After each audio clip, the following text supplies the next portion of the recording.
എൻ്റെ ചെറുകഥയുടെ പേര് പാഞ്ചാലി. ഒരു നിഷ്കളങ്കമായൊരു പെൺകുട്ടി, ആ മുഖം നിറയെ ചിരിയായി വിടർന്ന കണ്ണുകളുമുള്ള നല്ല സുന്ദരി കുട്ടി പാഞ്ചാലി. കഴിവൊന്നുമില്ല വീട്ടിലെങ്കിലും, ഉടുക്കാനും ഭക്ഷണം കഴിക്കാനൊന്നും കുറവാണെങ്കിലും എപ്പോഴും ചിരിക്കുന്ന പാഞ്ചാലി എൻ്റെ ഉറ്റ കൂട്ടുകാരി. പിന്നെ രുക്കു ആണെങ്കിലും അതെ, അവരും സാമ്പത്തികമായിട്ട് കഴിവില്ലാത്ത ഒരു വീട്ടിലാണ്. അവർ നായന്മാരായതുകൊണ്ട് ഇത്തിരി ഉയർന്ന ഒരു ജീവിത രീതിയിൽ വളർന്നു വന്നു. കഞ്ഞി കുടിക്കാനൊന്നുമില്ലെങ്കിലും ഉള്ളതൊക്കെ അലക്കി വൃത്തിയാക്കി ഭസ്മം ചന്ദനം തൊട്ട് വരുന്ന പാഞ്ചാലി. പിന്നെ അവരുടെ കൂട്ടുകാരിയായ ഞാനും ക്രിസ്ത്യാനിയാണെങ്കിലും കുളിച്ച് കുറി തൊട്ട് തുളസിക്കതിരി ചൂടി ഉള്ള അവരെക്കാൾ അല്പം ഭേദപ്പെട്ട സാഹചര്യത്തിൽ വളർന്നൊരു കുട്ടിയാണ്. അപ്പോൾ ഞാനും രുക്കും പാഞ്ചാലി ഞങ്ങൾ സ്കൂളിൽ പോണ കാലത്ത് അപ്പച്ചൻ കാലത്ത് എണ്ണിട്ടിട്ട് ഞങ്ങളെ പോരുമ്പോൾ ഒരു ഉമ്മ കൊടുക്കും, 10 പൈസ തരും. പിന്നെ വണ്ടിക്ക് പോകാമെന്ന് പറഞ്ഞിട്ടൊരു 10 പൈസ തരും. ഈ 10 പൈസകൾ ഞങ്ങളുടെ ജീവിതത്തിൽ ഭയങ്കര മാറ്റം ഉണ്ടാക്കിയ പൈസകളാണ്. എന്താന്ന് വെച്ചാൽ 3 പേർക്കും കൂടെ ഒരു ചെരുപ്പ് എങ്ങനെ ഉപയോഗിക്കാം, അങ്ങനെ ഉപയോഗിച്ച് അത്രയും വേണ്ടപ്പെട്ട കൂട്ടുകാരാണ് ഞങ്ങൾ. എനിക്ക് മാത്രമേ ചെരുപ്പുള്ളൂ, അവർക്ക് 2 പേർക്ക് ചെരുപ്പില്ല. അപ്പോൾ എങ്ങനെ ഇടും ഒരു ചെരുപ്പ് 3 ആൾ? ഞങ്ങൾ ഓരോ പോസ്റ്റ് ദൂരം അവർക്ക് 2 പേർക്കും കൊടുക്കും. ഞാൻ 2 പോസ്റ്റ് ദൂരം ഇടും, കാരണം എൻ്റെ ആണുള്ളത് ചെരുപ്പ്. അന്നൊക്കെ കുറച്ച് അഹങ്കാരവും കുശുമ്പോ എന്തൊക്കെയുണ്ട് മനസ്സിൽ. അങ്ങനെ ആയിരുന്ന കാലമാണ്. അപ്പോൾ ഞങ്ങൾ ഇവിടുന്ന് മണ്ണുത്തിയിലേക്ക് നടന്ന് പോവാണ്. മലയോര റൂട്ടിലെത്തിയിട്ട് വേണം ബസ് കയറാൻ. അതിൽ ലക്ഷ്മി ബസ്സിൽ 9:30 ബസ്സിൽ കയറും. എന്നിട്ട് ഒരു പണി ചെയ്യണത് എങ്ങനെയാ വെച്ചാൽ, മണ്ണുത്തി പാമ്പടിക്ക് എത്തുമ്പോൾ അവർ 2 പേരും അവിടെ തരും എന്ന് പറഞ്ഞിട്ട് ഇറങ്ങിപ്പോരും. അവസാനം ഞാൻ 10 പൈസ കൊടുത്ത് ഇറങ്ങിപ്പോരും. അങ്ങനെയാണ് ഞങ്ങളുടെ ബസ് യാത്ര. പിന്നെ അതിൽ രസമാണ് ഞങ്ങളുടെ നടത്തം. മുളക് റോട്ടിൽ നിന്ന് ഒരു നടത്താണ്. ആ പെട്ടിപ്പിടിയെന്ന് ഒരു 10 പൈസയ്ക്ക് ഞങ്ങൾ നെല്ലിക്ക, ടെമ്പർ മിഠായി, ഈ തെന്നിലാവ, കടലയൊക്കെ, അങ്ങനെ അത് 10 പൈസ മതി, അതിന് ഇത്തിരിച്ച് തരും. അതും വാങ്ങിച്ച് ഈ 3 പേരും കൂടി ഇത് കഴിച്ച് സന്തോഷമായിട്ട് വരുന്ന ഒരു കാലം, കുട്ടിക്കാലം. പിന്നെ ഓർമ്മയിൽ എന്താ വെച്ചിട്ടുണ്ടെങ്കിൽ, നമ്മൾ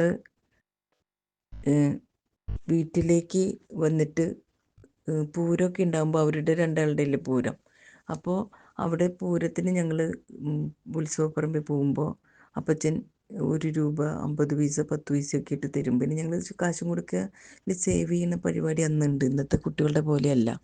അപ്പോൾ അതും കൂടി ആകുമ്പോൾ ഇത്തിരി പൈസ ഉണ്ടാവും. അതും കൊണ്ട് പറമ്പിൽ പോകും, 3 ആളും കൂടി പോയിട്ട് ഈ അന്ന് റോസ് സ്പോഞ്ച് കൊണ്ടൊക്കെ ഉണ്ടാക്കിയ പൂക്കൾ കിട്ടും തലയിൽ വയ്ക്കാൻ, റിബൺ, അങ്ങനെ വച്ച് ഐസ് ഫ്രൂട്ട് വാങ്ങി, വളകൾ വാങ്ങി, കുപ്പിവളയമേ സ്വർണ്ണ ഗിൽറ്റുള്ള ഒരു തരം പൊളിഞ്ഞു പോവാത്ത ഗിൽറ്റുള്ള നല്ല വില കൂടിയ വില കൂടി. അന്നത്തെ കാലത്ത് വിലയുണ്ട്, അന്നത്തെ കാലത്ത് വിലയില്ല, ഇന്ന് അതിനൊക്കെ വിലയുള്ളതാണ്. അങ്ങനത്തെ നല്ല ഭംഗിയുള്ള കുപ്പിവളകൾ വളക്കാരൊക്കെ ഇങ്ങനെ നിരത്തി വെച്ചിട്ടുണ്ടാവും. ആ പൂരപ്പറമ്പ് കാണാൻ തന്നെ ഒരു ചേലാണ്. പിന്നെ ആനകളുടെ ഉത്സവം, ഇപ്പോൾ കാവടിയൊക്കെ ആയിട്ട് നല്ല സംഭവമാണ്. അത് കഴിഞ്ഞ് ഞങ്ങൾ വരുമ്പോൾ നാരങ്ങ മേടിക്കും. ആ നാരങ്ങത്തൊലി പിഴിഞ്ഞ് കണ്ണിലേക്ക് ഇങ്ങനെ മടക്കി നിൽക്കുമ്പോൾ ആ നീര് കണ്ണിലേക്ക് പോവും. അപ്പോൾ ഇങ്ങനെ കരയണ പോലെയാവും. അങ്ങനെ കളിച്ചും ചിരിച്ചും വരുമ്പോൾ, ഇന്നൊക്കെ ആണെങ്കിൽ അത് അതിൽ സിട്രിക് ആസിഡാണ് അടങ്ങിയിരിക്കണം, അത് കണ്ണിൽ ആവണമെന്നാണ് ഞങ്ങൾക്ക് ഇപ്പോൾ മനസ്സിലാവണം. അന്നൊക്കെ എന്ന് പറഞ്ഞാൽ അതൊന്നും അറിഞ്ഞിട്ടിരുന്നില്ല. ഏത് തൊലി എടുത്തിട്ടും ഇങ്ങനെ അത് കണ്ണിലേക്ക് ചീറ്റിക്കും. അതൊക്കെയാണൊരു സന്തോഷം അന്ന്. പിന്നെ ഞങ്ങൾ കുറച്ചുകൂടി വലുതായപ്പോഴല്ല, കുറച്ചും കൂടി കഴിഞ്ഞപ്പോൾ ഒരു ദിവസം പാഞ്ചാലി സ്കൂളിൽ പോയിട്ട് പുറത്ത് വന്ന് നിൽക്കുക മതിൽ, ഈ ക്ലാസ് മുറിയുടെ പുറത്ത് ഊണ് കഴിക്കുന്ന സമയമായിപ്പോൾ. ഞാനിപ്പോൾ ഊണ് കഴിഞ്ഞ് കൈ കഴുകാൻ പോകുമ്പോൾ എന്തേലും ചോദിച്ചപ്പോൾ ഒന്നുമില്ല എന്ന് പറഞ്ഞു. അത് കഴിഞ്ഞിട്ട് കൂട്ടുകാരികളോട് ചോദിച്ചപ്പോൾ അവർ പറഞ്ഞു ക്ലാസ്സിലെ കുട്ടികൾ ഇന്ന് പാത്രം തുറന്നു, പഞ്ചാലിയുടെ പാത്രം ഞങ്ങൾ നോക്കട്ടെ എന്ന് പറഞ്ഞു. അന്നത്തെ ഒരു അങ്ങനെയാണ്. മറ്റുള്ളവർ ഉണ്ണുമ്പോൾ ഇവൾക്ക് ഇല്ല എന്ന് അറിഞ്ഞു. ആ പാത്രം താഴെ വീണപ്പോൾ ഇതിലൊന്നുമില്ല എന്ന് പറഞ്ഞു. അപ്പോൾ ഇവൾക്ക് അരിഞ്ഞുകൊണ്ട് പുറത്ത് വന്ന് നിൽക്കുന്നതാണ് ഞാൻ കണ്ടത്. അപ്പോൾ ഞാൻ പിറ്റേ ദിവസം അന്ന് വൈകുന്നേരം വീട്ടിൽ വന്നാൽ എനിക്ക് ചോറും മീൻകറി അല്ലെങ്കിൽ ചക്കപ്പേരി അല്ലെങ്കിൽ ചേമ്പ് കറി അങ്ങനെ എന്തെങ്കിലും വിഭവമൊക്കെ ഉണ്ടാവും. ഇവർക്ക് കാലത്ത് ഉണ്ണാനില്ല പഴങ്കഞ്ഞി കഴിച്ചെങ്കിലായി. ചോറ് ഉണ്ടെങ്കിൽ അത് രാമേട്ടൻ പഞ്ചലിയുടെ അച്ഛൻ ക്ഷയരോഗിയാണ്, അപ്പോൾ അദ്ദേഹത്തിന് കൊടുത്തിട്ടുണ്ടാവും. പിന്നെ ഇവർക്ക് കഞ്ഞിളെങ്കിലും ഉണ്ടെങ്കിലായി. 3-5 മക്കൾ അവരുണ്ട്. എന്നിട്ട് അത് ഉള്ളത് കുടിച്ചിട്ട് അവർ വരും. അപ്പോഴും ഇവള് പറയില്ല. അവൾ ആ ഗ്രാമീണ സൗന്ദര്യം മുഴുവനും അവളുടെ ചിരിയിലും അവളുടെ മുഖത്തും നുണക്കുഴിയിലൊക്കെ ഉണ്ട്. അങ്ങനെ പുറത്തൊന്നും കാണിക്കില്ല. അപ്പം ഞാൻ വീട്ടിൽ പറഞ്ഞപ്പോൾ അമ്മ എന്ത് ചെയ്തു? അപ്പോൾ കാർത്തിച്ചൊക്കെ വീട്ടിൽ പണിക്ക് വരാറുള്ളവരാണ്. രാമേട്ടന് വയ്യാണ്ടായി, ഇപ്പോൾ പണിക്ക് പോകാൻ പറ്റാണ്ടാണ്. അപ്പോൾ വീട്ടിൽ അത്യാവശ്യം ജീവിക്കാൻ കുറച്ച് നിലവും അങ്ങനെ കുറച്ചൊക്കെ ഉണ്ട്. അത്യാവശ്യം പണിക്കാരൊക്കെ ആയിട്ട് ഉണ്ട്. അപ്പോൾ ഞാൻ അമ്മോട് പറഞ്ഞു, അമ്മേ പാഞ്ചാലി ഉണ്ടായില്ല അവൾ എല്ലാ ദിവസവും പാത്രം വെറുതെ കൊണ്ടുവരിക എന്ന് പറഞ്ഞു. അപ്പോൾ അമ്മ പിറ്റേ ദിവസം അതിൽ ചോറാക്കി തന്നു, നിറച്ചാക്കി തന്നു. 2 പേരും കഴിക്കണമെന്ന് പറഞ്ഞിട്ട്. അപ്പം ഞാൻ എന്ത് ചെയ്തു, എനിക്കാണെങ്കിൽ വീട്ടിൽ വന്നാൽ വീണ്ടും കിട്ടും, അവൾക്ക് കാലത്ത് കിട്ടിയിട്ടില്ല, ഉച്ചയ്ക്ക് ഇല്ലല്ലോ. അപ്പോൾ അവളോട് മുഴുവൻ കഴിക്കാൻ പറഞ്ഞിട്ട് അവൾ കഴിച്ചു. കുറേ നിർബന്ധിക്കേണ്ടി വന്നു കേട്ടോ. എന്താ പറയുക, അവളുടെ മനസ്സിൽ എനിക്ക് പട്ടിണി കിടന്നിട്ട് ലിസി എനിക്ക് തരാമെന്ന് ഉള്ളത് കുറേ വേദനയുണ്ട്. പക്ഷേ വിശപ്പുമുണ്ട്. അങ്ങനെ എങ്ങനെയൊക്കെയോ അത് കഴിച്ചു. അതങ്ങനെ കുറച്ച് നാളിങ്ങനെ തുടർന്നിട്ട് ഞങ്ങൾ. പിന്നെ അമ്മോട് പറഞ്ഞിട്ട് ഞാൻ ഒരു പാത്രത്തിൽ അവൾക്ക് ചോറ് കൊടുക്കും, അവളുടെ പാത്രം എടുക്കണ്ടെന്ന് പറയും. അത് ഇലയിൽ പൊതിഞ്ഞ് തരും കേട്ടോ. അപ്പം അമ്മ കഴിക്കും, അവൾ കഴിക്കും. അമ്മ തന്നിട്ടാന്ന് പറയുമ്പോൾ അവൾക്ക് കഴിക്കും. അങ്ങനെ നടന്നു പോയ കാലം. പിന്നെ അവൾ കുറച്ച് 6ാം ക്ലാസ്സിലെത്തിയപ്പോൾ കുറച്ച് കഴിഞ്ഞപ്പോൾ അവൾ പഠിത്തം നിർത്തി. അവൾക്ക് സാമ്പത്തികമായിട്ട് വളരെ ബുദ്ധിമുട്ടായിരുന്നു. യൂണിഫോമിൻ്റെ 5ാം ക്ലാസ്സിലെ തന്നെ 6ാം ക്ലാസ്സിലിരുന്നു, വേറെ ഡ്രസ്സില്ല, അങ്ങനെ പുസ്തകത്തിന് കാശില്ല, അങ്ങനെ ഓരോ കാര്യങ്ങളായിട്ടാണ് മുടങ്ങിയത്. അവൾ പിന്നെ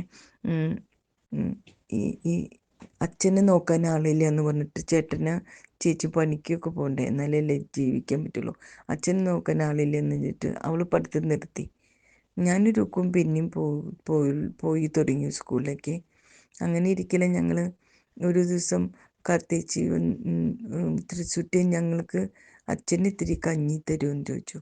അപ്പോൾ വൈകുന്നേരം അങ്ങനെയൊന്നും ചോദിക്കാറില്ല കാർത്തേച്ചി. അവർ പാസിൻ്റെ അരി ഇട്ടിട്ട് വേവില്ലല്ലോ അന്നത്തെ അരി, കല്ലനരി എന്ന് പറയുന്നത്. അപ്പോൾ അതിട്ടിട്ട് വെന്തില്ലെങ്കിലും മക്കളൊക്കെ കുടിക്കും, രാമേട്ടൻ്റെ കഞ്ഞെല്ലാം കൊടുക്കും. അങ്ങനെയാണ് അവർ ചെയ്യാറ്.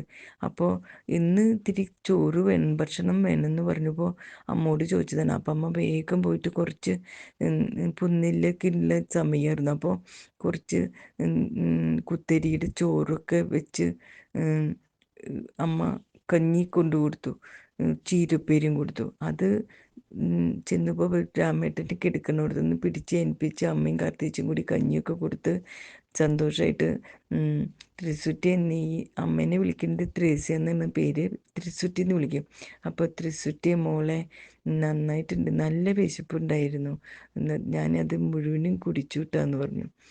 കഞ്ഞിയും ചീരപ്പേരുമൊക്കെ മുഴുവനൊന്നും കുടിച്ചില്ല. മക്കൾക്ക് 2 താഴെയുള്ള കൊച്ചു കുട്ടികൾ പാഞ്ചാലിയുടെ താഴെയുള്ളവർക്ക് 2 ആൾക്ക് കൊടുത്തു. എന്നാലും രാമേട്ടൻ്റെ തൃപ്തി വരെയോളം കഴിച്ചു. എന്നിട്ട് മുഖമൊക്കെ തുടച്ച് ഗുളികയൊക്കെ കഴിച്ച് അവിടെ കിടന്നു. അന്ന് വൈകുന്നേരം തന്നെ ഞങ്ങളുടെ രാമേട്ടൻ മരിച്ചു. അപ്പോൾ തൃശ്ശൂറ്റി കാണാൻ പോയപ്പോൾ തൃശ്ശൂറ്റിയെ നിൻ്റെ കഞ്ഞിയും ചീരപ്പേരിയും കൂട്ടിയിട്ടാണിട്ട് നമ്മുടെ രാമേട്ടൻ പോയി എന്ന് പറഞ്ഞു.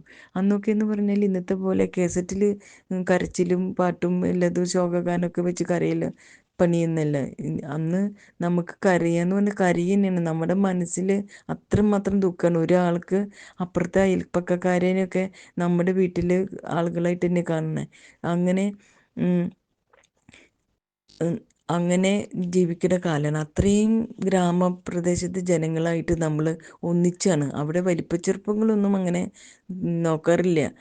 പണിക്ക് വന്നാൽ പോലും നമ്മൾ നമ്മുടെ വീട്ടിൽ വരുമ്പോൾ നമ്മൾ അതിൻ്റെ മാന്യതയോടു കൂടി ആ പണിക്കാരോടൊക്കെ പെരുമാറാറ്. ഇന്ന് അങ്ങനെയൊന്നും അല്ലാന്ന് തോന്നുന്നു. ഇന്ന് കുറേ വ്യത്യാസം വന്നിട്ടുണ്ട്. ബന്ധങ്ങളിലും എന്തോ കൂട്ടുകെട്ടുകളിലൊക്കെ മാറ്റങ്ങൾ വന്നിരിക്കുന്നു. അങ്ങനെ രാമേട്ടൻ പോയി. പിന്നത്തെ ഓർമ്മകൾ ഇപ്പോൾ ഈ ഇന്നത്തെ കാലത്ത് വരുമ്പോൾ ഞാൻ ഇപ്പോൾ എൻ്റെ മകളുടെ വീട്ടിൽ, സ്വിറ്റ്സർലൻഡിൽ എൻ്റെ മകളുടെ വീട്ടിൽ പോയപ്പോൾ ഒരു കാഴ്ച കണ്ടതാണ്. അവിടെ അവിടുത്തെ ഫ്ലൈറ്റിൽ പോകുന്നതും അവിടെ ഗ്രാമപ്രദേശമായാലും സിറ്റി ആയാലും എല്ലാം ഭംഗിയുള്ളതാണ്. എല്ലാ സാങ്കേതിക വശങ്ങളും ഉയർന്ന നിലയിൽ നിൽക്കുന്നതാണ്. അപ്പോൾ അതിൻ്റേതായ കൗതുക കാഴ്ചകളൊക്കെ നമുക്ക് ധാരാളമുണ്ട്. ആ കുട്ടികൾ രണ്ടാളും ജോലിക്ക് പോയി കഴിഞ്ഞ് ഒരു കുട്ടികളെ നോക്കുന്ന കീറ്റ എന്ന് പറയും, അവിടെ കൊണ്ടാക്കും. ഞങ്ങൾ മഞ്ഞായാലും മഴ കുറേശ്ശേ ഉണ്ടാവുള്ളൂ. മഞ്ഞ് അല്ലെങ്കിൽ നല്ല കാലാവസ്ഥയൊക്കെ ആകുമ്പോൾ എല്ലാ കാലാവസ്ഥയിലും കുട്ടീനെ അവിടെ കൊണ്ടാക്കും.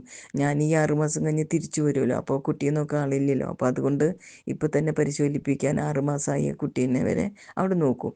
അപ്പോൾ അങ്ങനെ അവളെ ആ മോനെയും കൊണ്ട് ആക്കിയതിന് ശേഷം വീട്ടിൽ വന്നിട്ട് ഞാൻ ഇങ്ങനെ ഇരിക്കുമ്പോൾ ഞാൻ തനിയുള്ളൂ. വീട്ടിലത്തെ കാര്യങ്ങളൊക്കെ ഇങ്ങനെ ഓർത്തിരുന്നു. ഈ ഞങ്ങളുടെ സ്കൂളിൽ പോക്ക്, മഴ നനയുക എന്ന് പറഞ്ഞാൽ കുടയൊന്നും ഇല്ലയെന്ന്. ഒരു ചീമച്ചേമ്പിൻ്റെ തണ്ട് പിടിച്ചിട്ടാണ് ഞങ്ങൾ പോവുക. പിന്നെ പോണ വഴിക്ക് അറ്റക്കഴയൊക്കെ ഉണ്ട്. അവിടെ ഗംഭീരമായിട്ട് വെള്ളം ഒഴുകും. അപ്പോൾ അപ്പുറത്തും ഇപ്പുറത്തും ഓരോ ചേട്ടന്മാർ നിൽക്കുന്നുണ്ടാവും, ഞങ്ങൾ ഈ കറ്റക്കഴ അങ്ങോട്ട് കടത്തി തരാൻ. അങ്ങനെയൊക്കെയാണ് ഞങ്ങൾ ലോവർ പ്രൈമറി സ്കൂളിലൊക്കെ പോയിരുന്നത് കേട്ടോ. ആ കാലമൊക്കെ ഓർക്കുമ്പോൾ മനസ്സിലൊരു എന്താ പറയുക, ഒരു ഒരു വിങ്ങലാണിപ്പോൾ. അന്നത്തെ സ്നേഹമോ ഒന്നും ഇപ്പോഴില്ല. ഇപ്പോൾ മോളുടെ വീട്ടിലേക്ക് തന്നെ തിരിച്ചു പോവാം. അന്ന് ഞാൻ കണ്ടു അവിടെ. ഞാൻ ജനലിൽ കൂടെ നോക്കുമ്പോൾ ഞങ്ങളുടെ മുന്നിലെ വീട്ടിലെ നല്ല ഭംഗിയുള്ള വീടുകളാണ് കേട്ടോ. അപ്പോൾ ജനാലയുടെ ഉള്ളിൽ കൂടെ കർട്ടൻ മാറ്റി വെച്ച് ഇങ്ങനെ നോക്കുന്നൊരു പെൺകുട്ടി, ഒരു സുന്ദരി മോള്, സ്വർണ്ണ തലമുടിയുള്ള ഒരു നീല കണ്ണുകളാണ് അവൾക്ക്. ഞങ്ങൾ കുറച്ച് കുട്ടികളൊക്കെ വന്നു കഴിയുമ്പോൾ പുറത്ത് ഇങ്ങനെ ഇരിക്കും, മഞ്ഞില്ലാത്ത സമയത്തൊക്കെ. അപ്പോൾ ഇവരും അടുത്ത് വരും. അപ്പോൾ അങ്ങനെ ആ കുട്ടീനെ ഞാൻ പരിചയമുണ്ട്. അങ്ങനെ അതാണ് ആ കുട്ടി അതിൻ്റെ ഉള്ളിൽ കൂടെ തന്നെ നോക്കിയിരുന്നത്. ആ കുട്ടിയുടെ ആ നീല നിറത്തിലുള്ള കൃഷ്ണമണിയുടെ ഉള്ളിലൊരു കറുത്ത കുത്ത്, എന്ത് ഭംഗിയെന്നറിയ കുട്ടി. എല്ലാവരും വെളുത്തവരെല്ലാവരും ഭംഗിയുള്ളവരാണ്, പക്ഷേ ഈ കുട്ടി പറഞ്ഞ മോഡല്ലേ നല്ല ചന്തമുള്ളൊരു മോളാണ്. അങ്ങനെ അവിടുത്തെ സുന്ദര കാഴ്ചകളും കണ്ട് ഞാൻ തിരിച്ചു വന്നു. അപ്പോഴും പാഞ്ചാലിയെ കാണാൻ പോയി. അപ്പോൾ അന്ന് ഞങ്ങൾക്ക് സ്കൂളിൽ പോകുമ്പോൾ ഒരു കാര്യം ഉണ്ടായിട്ടുണ്ട്. കയ്യിൽ ഒരു തുപ്പി ഞാൻ പാഞ്ചാലിയുടെ. എന്താ വെച്ചിട്ടുണ്ടെങ്കിൽ കൈ നീട്ടിയ ഉടനെ എന്തെങ്കിലും കൊടുക്കാറുണ്ട് അന്ന്. അപ്പം ഞാൻ വിളിച്ചിട്ട് വെറുതെ ഒന്നുമില്ലാണ്ട്, അപ്പോൾ സ്കൂളിൽ നിന്ന് പോകുന്ന വഴിയാണ്. ആ സമയത്ത് അവൾ അത് കുടഞ്ഞു കളഞ്ഞിട്ട് അവളവിടെ പറമ്പടയിലത്തെ വെള്ളത്തിൽ നിന്ന് കഴുകി. അന്ന് എനിക്കിതിൻ്റെ വിഷമങ്ങളൊന്നും ഉണ്ടായില്ല, അറിയില്ല. ഞങ്ങളത് 3 പേരും തമാശയായിട്ട് എടുത്തു. വീണ്ടും ഞങ്ങൾ കൂട്ടുകാരായിട്ട് സ്വന്തരായിട്ട് പോയി. അപ്പോൾ ഞാൻ അവിടുന്ന് മടങ്ങി വന്നപ്പോൾ എനിക്ക് മനസ്സിലൊരു ആഗ്രഹം ഉണ്ടായിരുന്നു, എൻ്റെ പാഞ്ചാലിയുടെ കൈകളിൽ തുപ്പിയ ഞാൻ ആ വിരലും ഒരു മോതിരം ഇട്ട് കൊടുക്കണമെന്ന്. അങ്ങനെ ഞാൻ അതുമായിട്ട് വീട്ടിൽ പോയപ്പോൾ അവൾ പറഞ്ഞു, ലിസി എനിക്ക് മോതിരമൊന്നുമല്ല ആവശ്യം, ഭർത്താവിന് ചികിത്സിക്കാനുള്ള പൈസ തന്നു. അപ്പോൾ എല്ലാതും കൊടുക്കാനൊന്നും എന്നെക്കൊണ്ട് പറ്റിയില്ല. അത്യാവശ്യം എന്തൊക്കെയോ കുറച്ച് കൊടുത്തു. പിന്നെ നാട്ടുകാരെല്ലാവരും സഹായിക്കുന്നുണ്ടായിരുന്നു. അങ്ങനെ ഒരു നൊമ്പരം എൻ്റെ പാഞ്ചാലി. ആ ഒരു നൊമ്പരത്തോടു കൂടി തന്നെ ഞാൻ പറയട്ടെ, അവൾ എനിക്ക് മാപ്പ് തരട്ടെ. ഈ കഥ ഇതിൽ അച്ചടിച്ച് വരികയാണെന്നുണ്ടെങ്കിൽ, ഈ യൂട്യൂബിൽ വരികയാണെങ്കിൽ എനിക്ക് അവൾക്ക് അയച്ചു കൊടുക്കണം എന്നൊരു മോഹമുണ്ട്. അതാണ് എൻ്റെ ഈ കഥ, പാഞ്ചാലി.